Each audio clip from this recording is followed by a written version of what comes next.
നിയമസഭാ തെരഞ്ഞെടുപ്പിന്റെ റിസൾട്ട് വരുമ്പോൾ UDF അധികാരത്തിലേക്ക് എത്തും എന്നാണ് കോൺഗ്രസിന്റെയും മുസ്ലിം ലീഗ് ക്യാമ്പിന്റെയും ഒക്കെ ഉറച്ച വിശ്വാസം. അങ്ങനെയാണെങ്കിൽ ആരായിരിക്കും മുഖ്യമന്ത്രി? ഇപ്പോൾ കേൾക്കുന്ന പേരുകളിൽ പ്രധാനപ്പെട്ടത് പ്രതിപക്ഷ നേതാവായിട്ടുള്ള VD സതീശൻ മുഖ്യമന്ത്രിയാവും. എന്നാൽ അതിനേക്കാൾ എക്സ്പീരിയൻസ് ഉള്ള രമേശ് ചെന്നിത്തലയ്ക്കാണ് കൂടുതൽ സാധ്യത എന്ന് പറയുന്നു. അതൊന്നുമല്ല, KC വേണുഗോപാൽ മുകളിൽ നിന്ന് എന്ന നിലയിൽ കെട്ടിയിറക്കപ്പെടാം. ഇനി ഇതൊന്നുമല്ലെങ്കിൽ മുരളീധരനോ അതല്ല സുധാകരനോ ഒക്കെ മുഖ്യമന്ത്രി ആകാൻ യോഗ്യതയുള്ള നേതാക്കൾ തന്നെയാണ്. എങ്ങനെയായിരിക്കും കോൺഗ്രസ് വിജയിച്ചു വന്നാൽ അല്ലെങ്കിൽ UDF വിജയിച്ചു വന്നാൽ മുഖ്യമന്ത്രി സ്ഥാനത്തിന് വേണ്ടിയുള്ള നീക്കം? ഇവിടെ ഇരിപ്പുണ്ട്.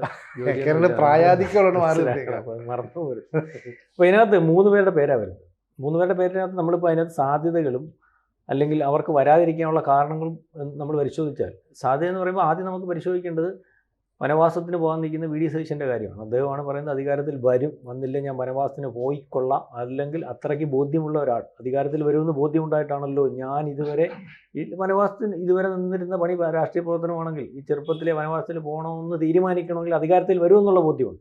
അത് വേറെ പരിപാടിയാണ്, അല്ലെങ്കിൽ അദ്ദേഹത്തിൻ്റെ ബുദ്ധിയാണ്, അത് നമുക്ക് വേറെ കാര്യം. പക്ഷേ അദ്ദേഹം വരണമെങ്കിൽ ഇദ്ദേഹത്തിൻ്റെ എന്ന് പറഞ്ഞാൽ 2021 ഈ പറയുന്ന രമേശ് ചെന്നിത്തല എന്ന് പറയുന്ന പ്രതിപക്ഷ നേതാവിന് പിണറായി വിജയൻ സർക്കാരിനെ മറിച്ചിടാൻ സാധിക്കാത്ത കാരണം കൊണ്ട് അതിന് സാധ്യമാക്കുന്ന ഒരാൾ പ്രതിപക്ഷ നേതൃസ്ഥാനത്ത് വരണം എന്നുള്ള കാരണം പറഞ്ഞാണ് അന്ന് പ്രതിപക്ഷ നേതൃസ്ഥാനത്തേക്ക് ഇദ്ദേഹത്തെ കൊണ്ടുവന്നത്. അതായത് അതിനകത്ത് അത് പറയുമ്പോഴും രമേശ് ചെന്നിത്തല ഒരുപക്ഷെ പ്രതിപക്ഷ നേതാവായി ഇരുന്നത്, അതിനു മുമ്പിരുന്ന ഉമ്മൻചാണ്ടി വീണ്ടും ആ സ്ഥാനത്ത് വരാതിരിക്കുന്നതിന് വേണ്ടി അന്നൊരു ഗ്രൂപ്പ് കളിച്ചാൽ വന്നതാകും. അതേ മാനസികാവസ്ഥയിൽ ഉള്ള ആൾക്കാരാണ് രമേശ് ചെന്നിത്തല ഈ കാരണം പറഞ്ഞ് അവിടെ നിന്ന് നീക്കിയതെന്ന് ആലോചിക്കും. അപ്പോൾ അതിനകത്ത് കേന്ദ്രത്തിൽ നിന്ന് അല്ലെങ്കിൽ മുകളിൽ നിന്ന് ഹൈക്കമാൻഡിൽ നിന്ന് വളരെ കൃത്യമായിട്ട് രമേശ് ചെന്നിത്തല പോലെ ഒരു സീനിയർ നേതാവിനെ നീക്കുന്നതിന് വേണ്ട രീതിയിലുള്ള തന്ത്രങ്ങൾ അല്ലെങ്കിൽ അതിന് ആൾക്കാർ ഇടപെട്ടിട്ടുണ്ടാകുമെന്ന് വിചാരിക്കേണ്ടി വരും. അപ്പം അതിനുശേഷം അദ്ദേഹം വരുന്നു, അദ്ദേഹത്തിന് ആ പ്രതിപക്ഷ നേതാവെന്ന് പറയുന്ന ഇത് വരുമ്പോൾ UDF ചെയർമാനായിട്ട് വരികയും ചെയ്തപ്പോൾ അതിനുശേഷം ഉമാ തോമസിൻ്റെ വന്നു, മത്സരം വന്ന് വിജയിക്കുന്നു. അതിനുശേഷം ഉമ്മൻചാണ്ടിയുടെ മരണത്തിന് ശേഷം ആ മത്സരം വന്ന് വിജയിക്കുന്നു. പിന്നെ പാലക്കാട് മത്സരം വന്ന് വിജയിക്കുന്നു. ഏറ്റവും അവസാനം അൻവറിൻ്റെ മത്സരം വന്ന് വിജയിക്കുന്നു. അപ്പോൾ ഇതിനകത്ത് ഉമാ തോമസിൻ്റെ ഇത് UDFൻ്റെ കയ്യിലാണെങ്കിലും, ഉമ്മൻചാണ്ടിയുടെ സീറ്റ് UDFൻ്റെ കയ്യിലാണെങ്കിലും, പാലക്കാട്ടെ സീറ്റ് UDFൻ്റെ കയ്യിലാണെങ്കിലും, അൻവറിൻ്റെ സീറ്റ് UDFൻ്റെ ആണെങ്കിലും സാങ്കേതികം കൊണ്ട് ഈ കളിച്ച് അല്ലെങ്കിൽ ഇടതുപക്ഷത്തിന്റെ ഭാഗമായിട്ട് നിന്നാണല്ലോ സ്വതന്ത്രനെയൊക്കെ. ആ ഒരു നീക്കം മാത്രമേ എടുത്തു പറയാൻ പറ്റൂ. കാരണം ഈ അൻവറിനെ UDF എടുക്കില്ല എന്ന് ഉറച്ച നിലപാടെടുത്ത് VD സതീശനാണ്. അതുകൊണ്ടാണ് ഒരു കടുത്ത മത്സരത്തിൽ മത്സരിച്ച്. അപ്പം അത് അങ്ങനെ നിൽക്കുമ്പം ഇതൊക്കെ നോക്കുമ്പം അദ്ദേഹം ഇരുന്ന കാലം ഏറ്റവും അവസാനം വന്നപ്പം തദ്ദേശ സ്ഥാപനങ്ങളുടെ തെരഞ്ഞെടുപ്പ് വന്നപ്പോൾ 30 കൊല്ലത്തിനപ്പുറം LDFനെ മറികടന്ന് അതിനെക്കാട്ടി കൂടുതലായിട്ടുള്ള റേഷ്യോയിൽ ഒരുപക്ഷെ UDF വരുന്ന ഒരു അല്ലെങ്കിൽ തദ്ദേശ സ്ഥാപന തെരഞ്ഞെടുപ്പ്. അപ്പം ഇതിനകത്ത് VD സതീശൻ പറഞ്ഞിരിക്കുന്ന കണ്ടോ, VD സതീശൻ വന്നപ്പോൾ എല്ലായിടത്തും വിജയം. സാങ്കേതികമായിട്ട് അങ്ങനെ ഒരു പറച്ചിൽ അദ്ദേഹത്തിൻ്റെ ഭാഗം നിൽക്കുന്ന ആൾക്കാർ വരികയും ഈ തെരഞ്ഞെടുപ്പിനകത്തുള്ള ഫലം വരികയും ചെയ്യുകയും എല്ലാത്തിനകത്തും കൂടി ഇദ്ദേഹം കയറി ഇറങ്ങി. അതിൻ്റെ കൂടെ വായിക്കേണ്ട ഒരു കാര്യമാണ്, ഈ സമയത്താണ് ഇദ്ദേഹത്തിനെതിരെ ഒരുപക്ഷെ മൈക്ക് മാറ്റി വെക്കുന്നതും എല്ലാ കാര്യത്തിനകത്തും ഞാനാണ് എന്ന് പറഞ്ഞ് നിന്ന സുധാകരനെ വളരെ കൃത്യമായിട്ട് ഇയാളെ ഇവിടെ കൊണ്ടുവന്ന ആൾക്കാർ ഇടപെട്ട് VD സതീശനെ കൊണ്ട് അതങ്ങ് നീക്കിപ്പിച്ചു. VD സതീശനെ കൊണ്ടുവന്ന ആളാരാണെന്നുള്ള കാര്യം മനസ്സിലാക്കണം, അത് നീക്കിപ്പിച്ചു. അപ്പം ഇദ്ദേഹം അപ്രമാദിത്വത്തിലേക്കായി. അപ്പം അപ്രമാദിത്വത്തിലേക്ക് വന്നപ്പോൾ അദ്ദേഹത്തിൻ്റെ അണികളെ കൊണ്ട് പറയിച്ചു തുടങ്ങി VD സതീശൻ തന്നെയാണ് കേരളത്തിലെ കോൺഗ്രസ്. VD സതീശൻ വിചാരിച്ചാലേ എല്ലാം നടക്കത്തുള്ളൂ, ഇതുവരെ നടക്കാത്ത കാര്യങ്ങളൊക്കെ നടക്കുന്നുണ്ടല്ലോ. അതിൻ്റെ കൂടെ ഇദ്ദേഹം കൂടെ പറയാൻ തുടങ്ങി. ഇദ്ദേഹം ബുദ്ധിപരമായിട്ട് പറയുന്ന കാര്യമാണ്, ഞാൻ ആണ് കൈകാര്യം ചെയ്തോളാം, എൻ്റെ തലയിലാണ് ഇതെല്ലാം ഇരിക്കുന്നത്, ഞാനാണ് പ്രതിപക്ഷ നേതാവ്, ഞാനാണ് ഇതെല്ലാം നയിക്കുന്നത്, നാളെ കാലത്ത് UDFനെ അധികാരത്തിൽ ഞാൻ കൊണ്ടുവന്നില്ലെങ്കിൽ അതിൻ്റെ മൊത്തം റിസ്ക് എനിക്കാണ്, ഞാൻ അല്ലെങ്കിൽ വനവാസത്തിന് പൊക്കോളാം. എൻ്റെ പൊന്നു സാറേ, ഇത് പറയുന്നതെന്ന് പറഞ്ഞാൽ അയാൾ സ്വയം അത്തരത്തിലൊരു വാർത്തയിലേക്ക് ചെല്ലുകയാണ്.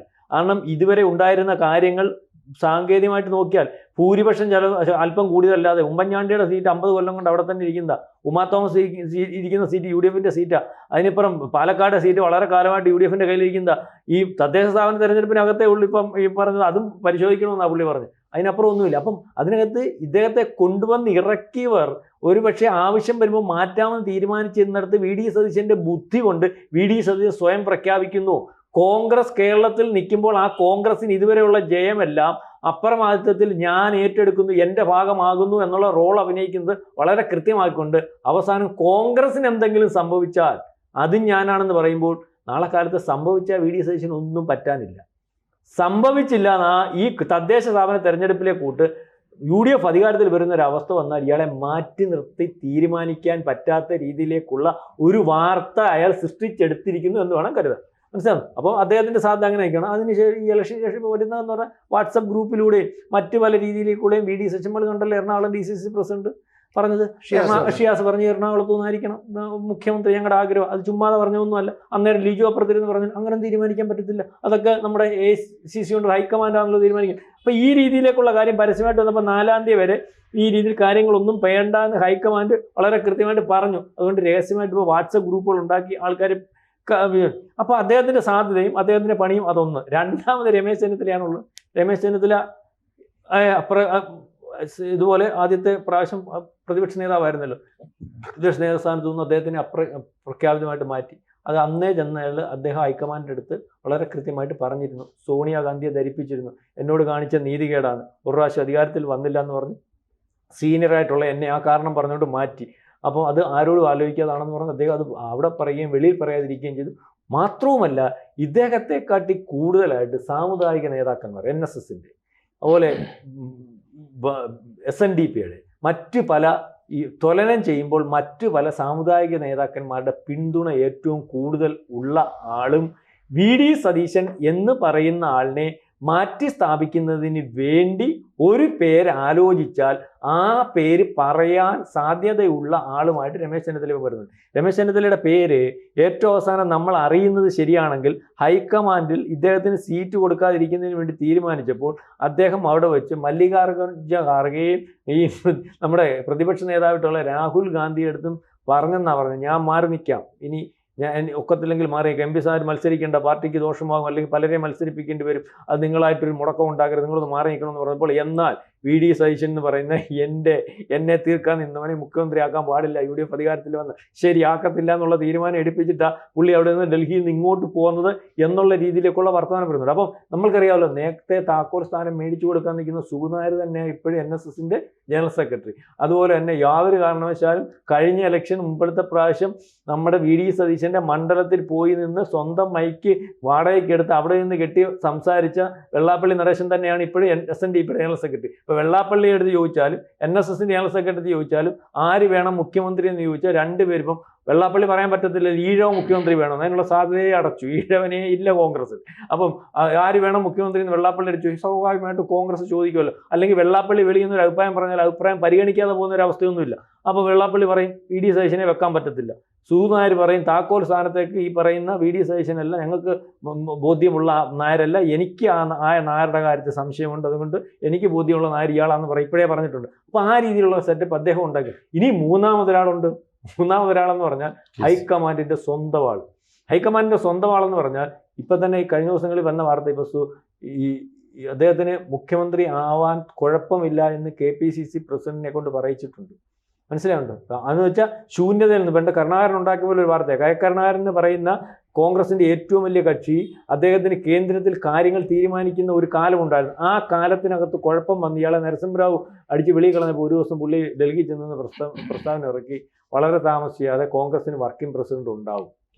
അതുവരെ കോൺഗ്രസ് പോലും ആലോചിച്ചിട്ടില്ലായിരുന്നു വർക്കിംഗ് പ്രസിഡന്റ് വരെ. അങ്ങനെ ഒരാളോ അങ്ങനെ ഒരു സാധനം വന്നാൽ എന്താ കുഴപ്പം എന്ന് പറഞ്ഞതുപോലെ ശൂന്യതയിൽ ഇരുന്നിടത്ത്, ഒന്നുമില്ലാത്തടത്ത് ഏതാണ്ട് ഭൂരിപക്ഷം വരുവാണെങ്കിൽ മുഖ്യമന്ത്രിയുടെ കാര്യത്തിൽ VD സതീശൻ എന്നുള്ള രീതിയിലൊക്കെ കാര്യങ്ങൾ പോകുമ്പോൾ, അല്ലെങ്കിൽ MP മാർ മത്സരിക്കേണ്ട എന്നുള്ള കാര്യങ്ങൾ തീരുമാനമായപ്പോൾ KC വേണുഗോപാലിൻ്റെ അവിടെ വെച്ച് MP മാർ മത്സരിക്കേണ്ട എന്ന തീരുമാനത്തിനകത്ത് ഏറ്റവും അവസാനം VD സതീശനും അല്ലെങ്കിൽ തൽപരക്കാരും തീരുമാനം എടുപ്പിച്ചപ്പോൾ, അതായത് മറ്റേത്തെ ഒതുക്കാൻ വേണ്ടി ആ തീരുമാനം എടുത്തപ്പോൾ ഒരു കുഴപ്പമോടെ സംഭവിച്ചറിയാമോ? ഈ പറയുന്ന MP മത്സരിച്ചാൽ ഇദ്ദേഹത്തിന് ഒരു മന്ത്രിസ്ഥാനം കൊടുക്കേണ്ടതേ ഉള്ളായിരുന്നു. പ്രകാശ് മത്സരിച്ചാലും ഒരു മന്ത്രിസ്ഥാനം കൊടുക്കേണ്ടിയേ വരത്തുള്ളായിരുന്നു. മുഖ്യമന്ത്രി സ്ഥാനത്ത് നിന്ന് വേണമെങ്കിൽ മാറ്റി നിർത്താം, KCയെ കോൺഗ്രസ് കാൻഡിഡേറ്റ് എടുക്കാം. പക്ഷെ KCക്ക് അവിടെ മത്സരിക്കാൻ പറ്റുന്ന ഒരു സാധ്യതയും കൂടെയാണ് അറിഞ്ഞത്.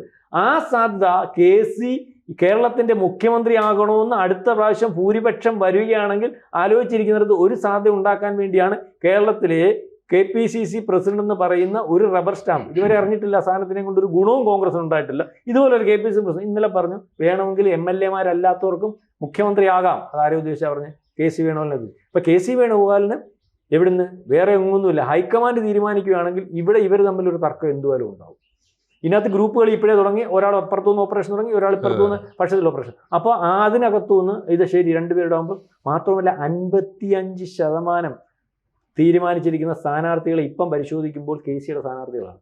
ഈ VD സതീശൻ അവിടെ സ്ഥാനാർത്ഥിയും കൊണ്ട് പോയി, രമേശ് ചെന്നിത്തല സ്ഥാനാർത്ഥിയും കൊണ്ട് പോയി. പക്ഷേ VD സതീശന് സ്ഥാനാർത്ഥിയെല്ലാം മറന്നിട്ട് ഒരു കാര്യത്തിനകത്ത് കാര്യം തീരുമാനിച്ചു തരണമെന്ന് KC വേണുഗോപാലിൻ്റെ അടുത്ത് പറഞ്ഞാൽ എന്തോന്നറിയോ? സുധാകരനെ വെട്ടിത്തരണമെന്ന്. സുധാകരനെ വെട്ടിത്തരുന്ന പരുവത്തിന് മറ്റ് സ്ഥാനാർത്ഥികളുടെ കാര്യം മറന്നുപോയി. VD സതീശൻ്റെ സ്ഥാനാർത്ഥി എല്ലാം വിട്ടിട്ട് ഇപ്പോൾ എല്ലാവരും സ്ഥാനാർത്ഥിയും കൊണ്ട് പോയിട്ട് അവിടെ സ്ഥാനാർത്ഥികളെ തീരുമാനിക്കുന്നതിനകത്ത് KC വേണുഗോപാൽ സ്ഥാനാർത്ഥി. അപ്പം ഏറ്റവും അവസാനം തർക്കം വരുമ്പോൾ MLA-മാരുടെ എണ്ണം നോക്കും. MLA-മാരുടെ എണ്ണം നോക്കുമ്പോൾ MLA-മാർ പറയുന്ന ഒരു പരിപാടി ഉണ്ടല്ലോ, ആര് മുഖ്യമന്ത്രിയാണ്? KC വേണുഗോപാലിന്. ഈ പറയുന്ന ജയിച്ചു വന്നാൽ KC വേണുഗോപാലിൻ്റെ എണ്ണം കൂടും MLA-മാരുടെ. അപ്പോൾ KC വേണുഗോപാൽ ഇവിടെ സാധ്യത ഉണ്ടാക്കുന്നുണ്ട്. മാത്രമല്ല രമേശ് ചെന്നിത്തല ഗ്രൂപ്പിൻ്റെ KC ജോസഫ് ഉണ്ടല്ലോ, KC ജോസഫ് ഉൾപ്പെടെയുള്ളവരുടെ പിന്തുണ അവിടെ മേടിച്ചിട്ടുണ്ട്. അപ്പം തർക്കം എന്തുവായാലും ഇവിടെ ഉണ്ടാക്കിയിരിക്കും. 4-ാം തീയതി വരെയുള്ള തർക്കമില്ലാത്തത് ഹൈക്കമാൻഡാണ് പറഞ്ഞിരിക്കുന്നത്. അതുവരെ ഹൈക്കമാൻഡ് എന്ന് പറയുന്ന ആൾ പറയിച്ചിരിക്കുന്നതും പ്ലാനിങ് കാര്യങ്ങൾ ഓപ്പറേറ്റ് ചെയ്യുന്നതിനും പൊതുമധ്യത്തിൽ ഈ കാര്യം വഷളാക്കാതിരിക്കുന്നതിനും അകത്തുകൂടി കാര്യങ്ങൾ തീരുമാനിക്കുന്നതിനും KC വേണുഗോപാലാണ് ഈ സ്റ്റോപ്പ് മെമ്മോ കൊടുത്തത് എന്ന് വിചാരിക്കേണ്ടി വരും. ഏതായാലും ഇവിടെ തർക്കമുണ്ടായാൽ, ഹൈക്കമാൻഡിന്റെ തീരുമാനമുണ്ടായാൽ, അത് മുകളിൽ നിന്ന് കെട്ടിയിറക്കുന്ന ഒരവസ്ഥ ഉണ്ടായാൽ ഇവരെ രണ്ടുപേരെയും മറികടന്ന് ഒരുപക്ഷെ KC വേണുഗോപാൽ വരാം. KC വേണുഗോപാൽ വരുന്നതിന് വേണ്ടി ഇവർ രണ്ടുകൂടെ തർക്കം നോക്കുമ്പോൾ, അങ്ങോട്ടും ഇങ്ങോട്ടും വൈരാഗ്യം നോക്കുമ്പോൾ രമേശ് ചെന്നിത്തല പറയും എന്നെ ആക്കണ്ട, VD സതീശനെ പറ്റത്തില്ല, ഞാൻ മാറിയിക്കാം, VD സതീശനെ പറ്റത്തില്ല. അപ്പം VD സതീശനെ ഒരു സതീശനും പറയും ഞാൻ മാറിയിക്കാം, പക്ഷേ രമേശ് ചെന്നിത്തലയെ പറ്റത്തില്ല. അപ്പോൾ കോംപ്രമൈസ് കണ്ടിട്ട് KC വേണു. ഈ രീതിയിലേക്ക് 3 പേരും അവരുടെ രീതിയിലേക്കുള്ള കാര്യങ്ങൾ നടത്തുന്നുണ്ട്. അപ്പോൾ ആര് വരുമെന്നുള്ള കാര്യത്തിനകത്ത് എൻ്റെ ഒരു അഭിപ്രായം അനുസരിച്ച് ഏറ്റവും അവസാനം ഭൂരിപക്ഷം കിട്ടുവാണ്. MLA-മാരുടെ എണ്ണം കൂടണം, അത് നിങ്ങൾ മനസ്സിലാക്കണം. MLA-മാരുടെ എണ്ണം കോൺഗ്രസിൻ്റെ അല്ലെങ്കിൽ UDF-ന്റെ കൂടുതലായിട്ട് വന്നാൽ അവസാന കളിയിൽ ഹൈക്കമാൻഡ് എന്ന് പറയുമ്പോൾ ആ കമാൻഡ് ഇരിക്കുന്നത് ഇപ്പോൾ KCയുടെ കയ്യിലാണ്. അയാൾ തന്നെയാണ് ഹൈക്കമാൻഡ്.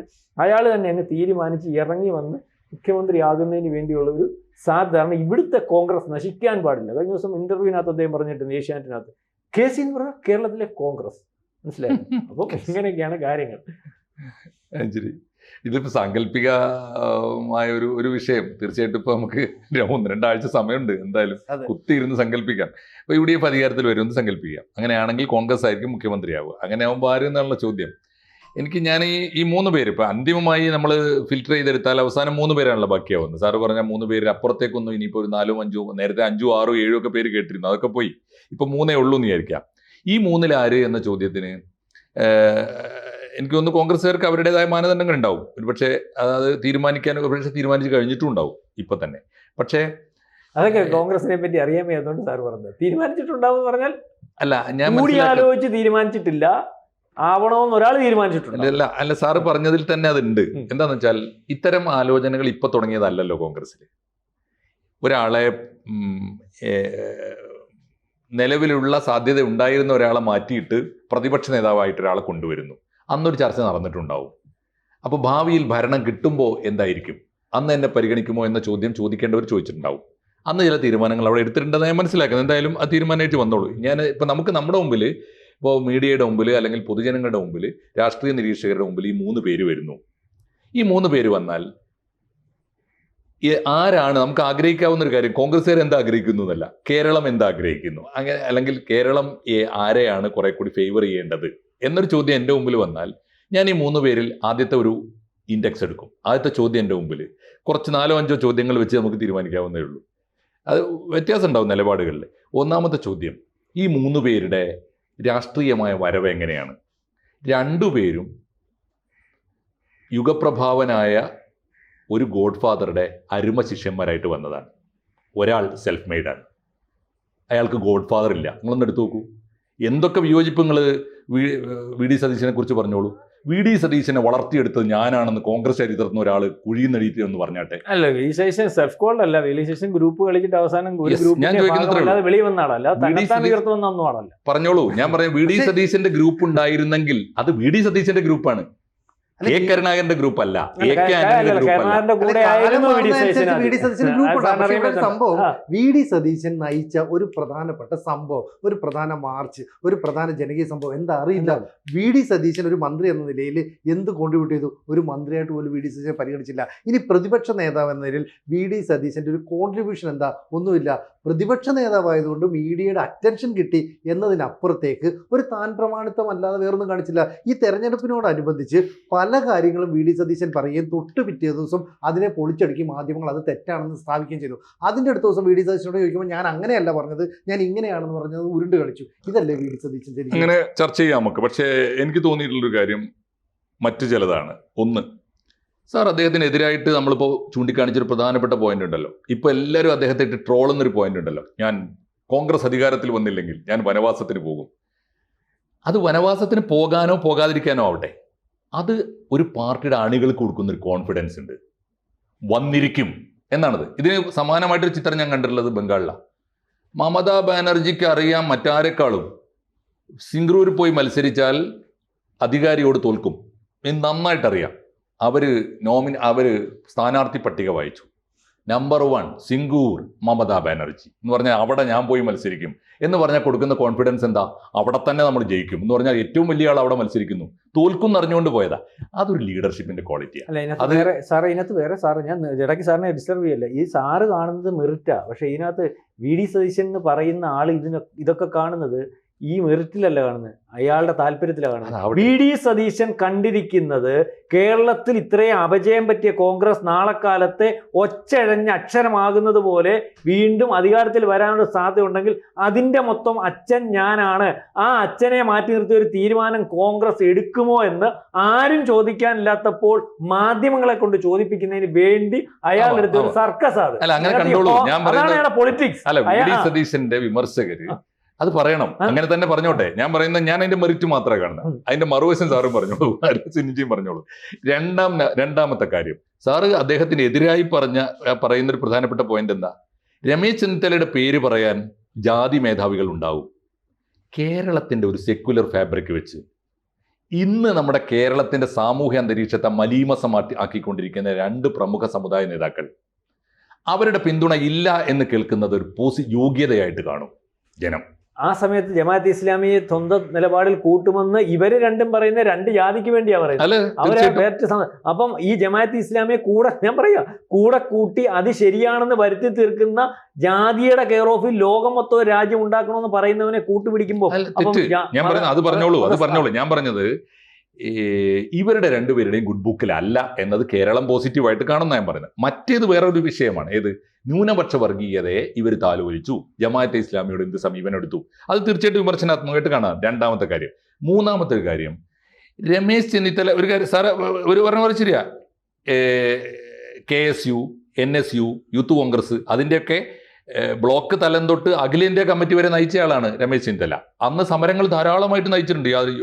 എന്താണ് കേരള യാത്ര, ധാരാളം യാത്രകൾ നമ്മളൊക്കെ വിദ്യാർത്ഥിയായിരിക്കുമ്പോൾ കണ്ട, അതൊക്കെ ഉണ്ട്. എന്നാൽ ഒറ്റ ചോദ്യം ഞാൻ ചോദിക്കുന്നുള്ളൂ, KC വേണുഗോപാലും രമേശ് ചെന്നിത്തലയും കോൺഗ്രസിനകത്തെ ഒരു സംഘടനാ പ്രശ്നവും പരിഹരിക്കേണ്ട ഗതികേട് അവർക്കുണ്ടായിട്ടില്ല. പരിഹരിച്ചതായിട്ട് ചരിത്രത്തിൽ രേഖപ്പെടുത്തിയിട്ടുമില്ല. കാരണം അവരുടെ കോർട്ടിൽ പന്ത് വന്നിട്ടില്ല. എന്നാൽ VD നിർഭാഗ്യവശാൽ, ഒരുപക്ഷെ അദ്ദേഹത്തിന്റെ ഗതികേടാവാം, അദ്ദേഹത്തിന് അസമയത്ത് അദ്ദേഹത്തിന്റെ ചുമലിൽ ഒരു UDF ചെയർമാൻഷിപ്പ് വന്നതോടുകൂടി UDFനകത്തെയും കോൺഗ്രസിലെയും നിർണായകമായ അനവധി പ്രശ്നങ്ങൾ നേരിട്ടത് അദ്ദേഹമാണ്, പരിഹരിച്ചതും അദ്ദേഹമാണ്. ഇപ്പൊ ഒന്നും വേണ്ട. നിങ്ങൾ വിചാരിക്കുന്നുണ്ടോ K. സുധാകരൻ്റെ ചെറിയ പ്രശ്നമാണോ കോൺഗ്രസ്സിൽ? It has been solve for ever, എന്നേക്കുമായി പരിഹരിക്കപ്പെട്ട് കഴിഞ്ഞിരിക്കുന്നു. എന്നാൽ VD സതീശന് ഒരു പോറൽ വേൽക്കാതെ, കോൺഗ്രസിന് യാതൊരു പരിക്കു വേൽക്കാതെ, ഇനി മറ്റൊരു പാർട്ടി ഉണ്ടാക്കിയാലും ഇല്ലെങ്കിലും K. സുധാകരൻ എന്ന ശല്യം കോൺഗ്രസിന് ഒഴിഞ്ഞിരിക്കുന്നു. 2, PV അൻവർ എന്ന ഇഷ്യൂ അദ്ദേഹം പരിഹരിച്ചത് എങ്ങനെയെന്ന് കണ്ടില്ല. PV അൻവറിനെ അവഗണിച്ചപ്പോൾ കുറേ പേര് അദ്ദേഹത്തോട് വിയോജിച്ചു, മുസ്ലിം ലീഗ് ഉൾപ്പെടെ. അങ്ങനെ തള്ളിക്കളയണോ, അവൻ കുറച്ച് കഴിവും ശേഷിയൊക്കെ ഉള്ളവനല്ലേ? ഇപ്പം എന്തായെന്നറിയാം, പകരം ഒരു ടാർജറ്റ് കൊടുത്തു, നീ ബേപ്പൂർ പോലൊരു സീറ്റ് ജയിച്ചിട്ട് വാ, അപ്പം നിന്നെ കോൺഗ്രസ്സിൽ. ചെറിയ പണിയല്ലേ സാറേ കൊടുത്തത്. 2, നിങ്ങളുടെ സ്വന്തം ആളെന്ന് പറഞ്ഞാൽ നിങ്ങളുടെ നാട്ടുകാരൻ ഇദ്ദേഹം മാങ്കൂട്ടത്തിൽ ചെറിയ പ്രശ്നമാണ് കോൺഗ്രസ് നേരിട്ടത്. അത് സ്ട്രോങ് ആയി വിട്ടുവീഴ്ചയില്ലാതെ വരായികളെ കുറിച്ച് ഒരു നിമിഷം പോലും ചിന്തിക്കാതെ, ഞാൻ ഉറച്ചു വിശ്വസിക്കുന്നു ഈ പറഞ്ഞ 3 പേരുടെ കൂട്ടത്തിൽ VD സതീശൻ ഇല്ലായിരുന്നെങ്കിൽ അത്ര സ്ട്രോങ് ആയ തീരുമാനം കോൺഗ്രസിന് എടുക്കാൻ കഴിയുമായിരുന്നില്ല. അതിൻ്റെ ഗുണം ദോഷമൊക്കെ ഇനി വരട്ടെ. അപ്പം ഞാൻ പറഞ്ഞ ഇത്തരം ഒരു ഘട്ടത്തിലൊക്കെ. പിന്നെ വേറൊന്ന്, ഞാൻ കണ്ടിടത്തോളം, വിശ്വസിക്കാമോ അതിൻ്റെ പിന്നിൽ വേറെ അജണ്ട ഉണ്ടോ എന്നുള്ളതൊക്കെ രണ്ടാമത്തെ കാര്യം, പിണറായി വിജയൻ എന്ന മുഖ്യമന്ത്രിയെ വിട്ടുവീഴ്ചയില്ലാതെ ഒരു ഇഷ്യൂവിലും, അതിൻ്റെ റിസൾട്ടൊക്കെ വേറെ, ഒരു വിഷുവിലും വിട്ടുവീഴ്ചയില്ലാതെ അതേ നാണയത്തിൽ ഷാർപ്പായിട്ട് അറ്റാക്ക് ചെയ്ത ഒരു പ്രതിപക്ഷ നേതാവ് ഉണ്ടായിട്ടില്ല കേരളത്തിൽ. നമ്മൾ പറഞ്ഞ എന്തൊക്കെ കുറ്റങ്ങളും കുറവുകളും പറഞ്ഞോളൂ, ഈ സാഹചര്യത്തിൽ ഈ 3 പേരാണ് നമ്മുടെ മുമ്പിൽ വരുന്നതെങ്കിൽ മലയാളിയുടെ ഒരു പൊതുബോധം വെച്ച് ഞാൻ വോട്ട് ചെയ്യുക വി ഡി സതീശനാണ്. ഇനി ഒരു സംശയം കൂടെ. അതായത് നിലവിൽ ഈ പറയുന്ന തദ്ദേശ തെരഞ്ഞെടുപ്പിൽ UDF വലിയ മുന്നേറ്റം ഉണ്ടായാലേ കോൺഗ്രസിന് വിജയിക്കാൻ കഴിയും. അന്ന് വി ഡി സതീശൻ പറഞ്ഞത് ഈ വിജയം എങ്ങനെ സംഭവിച്ചു എന്നതിനെ കുറിച്ച് പഠിക്കണമെന്ന് പറഞ്ഞു. ഒരു കാര്യം. 2, ഈ വിജയം മുഴുവൻ എൻ്റെ ക്രെഡിറ്റിലാണ് വീണത് എന്നുള്ളൊരു ചിന്ത വി ഡി സതീശൻ വന്നു. മാത്രമല്ല, ഇനി ഈ നിയമസഭാ തെരഞ്ഞെടുപ്പിൽ വലിയ പരാജയം ഉണ്ടാവുകയാണെങ്കിൽ അതിൻ്റെ ഉത്തരവാദിത്വം ഏറ്റെടുക്കാൻ ആരും വരണ്ട, ഞാൻ ഒറ്റയ്ക്ക് അതിന്റെ ഭാരം ചുമലിൽ താങ്ങിക്കോളാം എന്ന് പറഞ്ഞാൽ അതിന് മറുവശം കൂടെ ഉണ്ട്. അതായത് വിജയിച്ചു വന്നാൽ ക്രെഡിറ്റ് എടുക്കാൻ അത് എന്റെ കഴിവാണ് എന്നോട് പറഞ്ഞു നോക്കുക. അതെങ്ങനെ പറ്റുക? ഇവിടുത്തെ ഓരോ സാധാരണ കോൺഗ്രസ് പ്രവർത്തനം വിയർപ്പൊഴുക്കി അവൻ കൊടി പിടിച്ച് അവൻ ചിന്താബ വിളിച്ചുകൊണ്ട് നടന്നുകൊണ്ടാണ്. അല്ലാതെ വി ഡി സതീശൻ താഴെ തട്ടി പ്രവർത്തിച്ചു സമ്മതിച്ചു. പക്ഷെ അത് ഇങ്ങനെയാണ് സിനുജി. ഏതു കാലത്തും ഒരു നേതാവ് ഉണ്ടാവും. പണിയെടുക്കുന്നത് സാധാരണ പ്രവർത്തകർ തന്നെയാണ്. പക്ഷെ അവർക്ക് കൊടുക്കാനുള്ള ആത്മവിശ്വാസം കൊടുത്തു, കോൺഫിഡൻസ് കൊടുത്തു, കൂടെ നിർത്തി UDF ചെയർമാൻ. പിന്നെ ശരി, അതിനകത്ത് സാറി പറയുന്നതല്ല, സാറ് പ്രത്യേക വിഭാഗമാണ്. ഞാൻ ചോദിച്ചിട്ടെ, ഈ പറയുന്ന മാങ്കൂട്ടത്തിൽ ചെയ്തത് പോലെയുള്ള കാര്യമില്ലേ ശശി ചെയ്ത്? ആ ശശിയെ പിടിച്ചോണ്ട് സ്ഥാനാർത്ഥിയാക്കി. ശരി, ഞാൻ പറഞ്ഞ താല്പര്യങ്ങളുടെ ഭാഗമാണ്. അത് ഞാൻ പറയുന്നത് ഇതിന്റെയൊക്കെ മറുവശം വേറെ പറയണം. PK ശശിയെ സ്ഥാനാർത്ഥിയാക്കിയത് തൊട്ട് നമ്മുടെ PV അൻവറിനെ സ്ഥാനാർത്ഥിയാക്കിയത് വരെയുള്ള ഇഷ്യൂസ് പറയുന്ന പോലെ സ്ഥാനാർത്ഥിയായതിന്റെ കാരണം ജമാഅത്തെ ഇസ്ലാമിയ. അതുവരെ PV അൻവർ യാതൊരു കാരണവശാലും വേണ്ട എന്ന് പറഞ്ഞപ്പോൾ ജമാഅത്തെ ഇസ്ലാമി എന്ന് പറയുന്നത് ഇടപെട്ടപ്പോൾ PV അൻവർ വീണ്ടും ശുദ്ധാത്മാവായി സ്ഥാനാർത്ഥിയായി. അപ്പൊ കൃത്യമായ പദ്ധതികളോടുകൂടി നിൽക്കുന്ന ആളാണ്. ആയിരിക്കാം. ഇതിനു വേണ്ടി ത്യാഗം സഹിച്ച് ഞാനങ്ങ് വനവാസത്തിന് ശ്രീരാമചന്ദ്രൻ പോയതുപോലെ പോകാൻ നിൽക്കുകയൊന്നുമല്ല. അദ്ദേഹത്തിന്റെ ഉദ്ദേശം ഇതാണ്, അദ്ദേഹം അധികാരത്തിൽ വന്നില്ലെങ്കിൽ അയാൾ ഒരു വനവാസത്തിനും പോകത്തില്ല. അയാൾ ഈ പറഞ്ഞതൊക്കെ അതിനകത്ത് സാങ്കേതികമായിട്ട് ഇന്നതാണ് അങ്ങനാണെന്ന് ഇപ്പോഴേ പറഞ്ഞു തുടങ്ങിയ പോലെ പറയുകയും ചെയ്യും. വരികയാണെങ്കിൽ ആരുമില്ലെങ്കിലും ഈ ഒരു ചോദ്യം പണ്ട് VS-ന്റെ കാലത്ത് എന്തുകൊണ്ട് VS-നെ CPM സ്ഥാനാർത്ഥിയാക്കണ്ടാൻ തീരുമാനിച്ചപ്പോൾ പൊതുജനം ചോദിച്ചുള്ള ഒരു ചോദ്യം ചോദിപ്പിക്കാൻ വേണ്ടി ചോദ്യവും ഉത്തരവും കണ്ടുപിടിച്ച് 6 മാസം മുമ്പേ തീരുമാനിച്ച് മുന്നോട്ട് പോയ ഒരു നേതാവ്. അതായത് നമ്മൾ ഇന്നലെ പറഞ്ഞ പോലെ വഴി വെട്ടി ഇട്ടിരിക്കുന്നു 4-ാം തീയതിക്ക് വേണ്ടി സ്വന്തമായിട്ട്. അതിന്റെ അർത്ഥം ഞാൻ ആ ഒരൊറ്റ കാര്യം മതി. 6 മാസം വേണ്ട, ഒരു 6 കൊല്ലം മുമ്പേ തന്റെ രാഷ്ട്രീയ ഭാവി നിർണ്ണയിക്കാനുള്ള ബുദ്ധി മൂള ഒരുത്തനുണ്ടെങ്കിൽ അവനാണ് നേതാവ്. അവസാനത്തെ ഒരു കാര്യം കൂടി, EK നായനാർക്ക് ശേഷം എന്നോടൊന്നും തോന്നരുത്, EK നായനാർക്ക് ശേഷം പുസ്തകം വായിക്കുന്ന ഒരു മുഖ്യമന്ത്രിയാവാൻ കേരളത്തിന് അവസരമുണ്ടെങ്കിൽ വി ഡി സതീശന് കൊടുക്കുക. പുസ്തകം വായിച്ചോട്ട് ചെറിയ കാര്യമല്ല സാറേ അത്. കേരളം പോലെ ഒരു നാട്ടിൽ വലിയ കാര്യം തന്നെയാണ്. പുസ്തകം വായിക്കുന്നതും അല്ലെങ്കിൽ LLB എടുക്കുന്നതും ഒന്നും ഇന്നത്തെ കാര്യമല്ല. പുസ്തകം വായിക്കുന്ന K കരുണാകരൻ പറയുന്ന ഇംഗ്ലീഷ് റഹീമിന് പറയാൻ ഒക്കുവോ അന്നത്തെ കാലത്ത്? അപ്പം ഇത് പുസ്തകം വായിക്കുന്നത് ഒരു വലിയ ക്രെഡിറ്റ് ആയിട്ടോ അല്ലെങ്കിൽ അതൊരു മോശമായിട്ടോ ഒന്നും പറയണ്ട. അപ്പം അതൊന്നുമല്ല. അത് മോശം. അപ്പൊ 4-ാം ക്ലാസ് വിദ്യാഭ്യാസമുള്ള ഇന്ത്യയുടെ മുൻ മുഖ്യമന്ത്രി, കേരളത്തിന്റെ മുഖ്യമന്ത്രിയായിട്ടുള്ള കരുണാകരൻ പറയുന്ന ഇംഗ്ലീഷ് LLB ഡോക്ടറേറ്റ് ഉള്ള റഹീമിന് പറയാൻ പറ്റുന്നില്ല. ഇപ്പൊ നമ്മൾ ചർച്ച ചെയ്ത 3 പേർക്കും 3 അഭിപ്രായങ്ങളാണ്. പക്ഷെ ആര് മുഖ്യമന്ത്രിയാകും, ആര് കോൺഗ്രസിന് അധികാരത്തിലേക്ക് എത്താൻ പറ്റുമോ, UDF വരുമോ എന്നൊക്കെ ഉള്ളത് എന്തായാലും മെയ് 4-ാം തീയതി തീരുമാനിക്കപ്പെടും. അതുവരെ നമ്മുടെ ചർച്ച സജീവമായിട്ട് ഒരാൾ കൂടെ തീരുമാനിക്കാൻ പറ്റും. ഏറ്റവും അവസാനത്തെ വാക്ക് AK ആന്റണി കേരളത്തിലുണ്ട്. തർക്കം വരുമ്പോൾ ഏറ്റവും അവസാനത്തെ വാക്ക് ഒരുപക്ഷെ അദ്ദേഹം വിചാരിക്കും. K സുധാകരന്റെ കാര്യം പറഞ്ഞില്ലേ, സുധാകരനോട് ഞാനൊരു കാര്യം പറഞ്ഞിട്ടുണ്ട്, സുധാകരൻ അത് സഹിച്ച് ഇതിനകത്ത് നിന്നോളാം. നമ്മൾ വിചാരിച്ചാണ് സീറ്റ് കൊടുക്കുക, അല്ല സുധാകരന് സീറ്റില്ല സഹിച്ചിനോളം എന്ന് പറഞ്ഞതുപോലെ AK ആന്റണിയുടെ തീരുമാനത്തിന് അവസാനം അല്ലല്ലോ. ശരി, കൂടുതൽ വാർത്തകളും വിശേഷങ്ങളും നിങ്ങളിലേക്ക് എത്താൻ ABC മലയാളം സബ്സ്ക്രൈബ് ചെയ്യുക, ബെൽ ബട്ടണും അമർത്തുക.